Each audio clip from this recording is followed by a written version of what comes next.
Dragon Ball Z Kakarot Daima DLC Part 2. This is going to be our official review, so let's quit wasting time and go ahead and get right into it, man. So right off the bat, I just want to say it's definitely a good DLC for sure.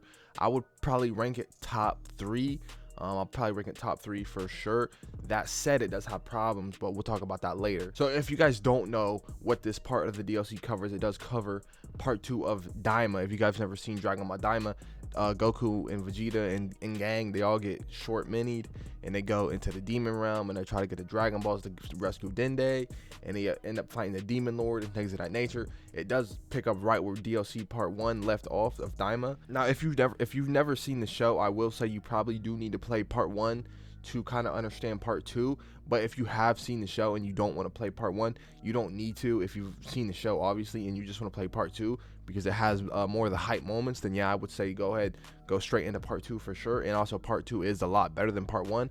I'll say that as well. That is also true. Some pros of the DLC. We'll go ahead and get into what I like about the DLC. Obviously, the cutscenes are immaculate, right? Obviously, Goku going Super Saiyan 4 twice in his mini version and in his adult version is absolutely just chef's kiss, bro. Just beautiful. As well as Vegeta going Super Saiyan 3. Also, I like mini Vegeta's Super Saiyan 3 kit. His kit in Super Saiyan 3 is absolutely, I think it's his kit, like just in his mini version, I think it's his kit, but his kit is Vegeta's kit in this DLC is actually pretty OP and pretty good. He has an amazing kit, Vegeta does, for sure. And also Goku, his they give you not a red Kamehameha, but they put like the red embers into the Kamehameha, which I think is absolutely like a great detail. I really like that detail for sure.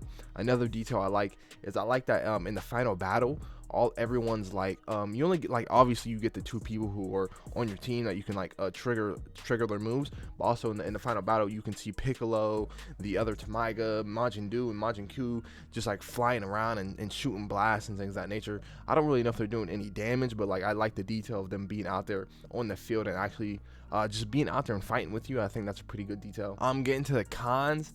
Some of the cons is the aura. I don't like that they keep the aura blue. I think that's so trash, bro. Like, one time they changed the aura for Super Saiyan God, they changed it to red one time, and ever since then they never touched it. The charging aura in Dragon Ball Z Kakarot is absolutely trash. It's the worst charging aura I've ever seen in my life, besides maybe Xenoverse 2 or Xenoverse has trash charging aura as well. But that is such an important aspect of Dragon Ball, and the fact that they give us this mid-ass aura charge, like, just, it blows my mind, bro. It blows my mind. They have like, there's so much, like, dude, like, you have so much money, Bandai, from this game at this point. Like just change that. Like, just like do something. Like, why you want to keep it the same? Like, it's literally so trash. It's actually like, it just blows my mind how bad it is.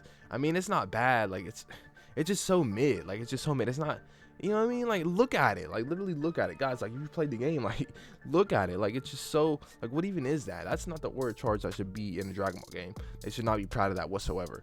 That said, some other cons is the price. I don't think this should be $20. Also, this DLC makes Part 1 look so bad, bro. It makes Part 1 shouldn't even be a thing.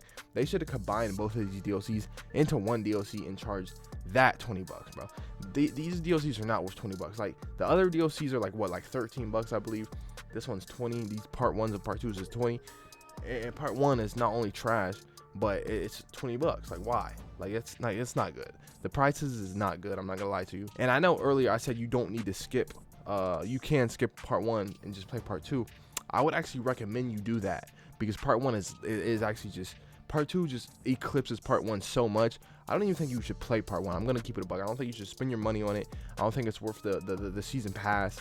I'm gonna keep it a buck. I think you just take your $20, buy Part 2, and get all the hype shit. You know what I'm saying? Like, there's no really hype moments in Part 1 anyway, besides Super Saiyan Goku, but you get that in Part 2. That's what I'm saying, bro. Like, you get the hypest moment in Part 2. Like, what was Part 1 even for? You know what I'm saying? Like, what was it even for? Just watch the show. Don't buy Part 1 unless you want the soul emblems. Then you need to get Part 1 if you if you really need those, but you don't really need those anyway. I would just say, bro, like, don't spend your money on that shit. Buy Part 2. Skip Part 1. This is not about Part 1, I'm sorry, but Part 2 just eclipsed Part 1 so much that it just made it look so bad, bro, in my personal opinion. That out the way, though, pros and cons out the way, let's go ahead and wrap this up. Okay, all in all, it's a pretty good DLC. It really is. I like this DLC a lot. In conclusion, I do think you should play it. I do think you should play it. It's a good DLC. It's definitely worth it. And I would probably give it if I had to rate it on a scale 1 through 10, I give it an 8.2. Yeah, I give it an 8.2. It doesn't do anything to break the mold, obviously. If you've played Dragon Ball Z Kakarot, you know what you're getting into. It's just, the story of Daima. Like, there's nothing, it doesn't do anything, crazy. You know what I'm saying? Like, you know what you're doing. You know what you're getting into. The gameplay's the same and things of that nature. So I give it like an 8.2 for what it is. And yeah, make sure you guys hit that like and subscribe button. You want to see some more Dragon Ball Z Kakarot and other ending games as well, such as Dragon Ball Sparking Zero. And I'm out, y'all. Peace.